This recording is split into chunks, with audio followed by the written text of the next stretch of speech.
Cricket team में बड़ी surgery पर तैयार। चेयरमैन पीसीबी बयान से थोड़ा पीछे हट गए। चेयरमैन पीसीबी का कहना था कि अभी मैचेस बाकी हैं, टीम को सपोर्ट की ज़रूरत है। चेयरमैन पीसीबी का कहना था कि टूर्नामेंट के हतमी नतीजे का इंतज़ार करना चाहिए। सब लोग दुआ कर रहे हैं कि टीम आगे पहुंचे।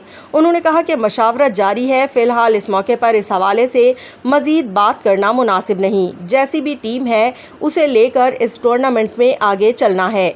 वाज़ेह रहे कि इससे कबल भारत के खिलाफ बड़े मैच में कौमी टीम की शिकस्त पर मायूसी का इजहार करते हुए चेयरमैन पीसीबी मोहसिन नकवी ने कहा था कि आज की शिकस्त हर लिहाज से मायूस कुन थी।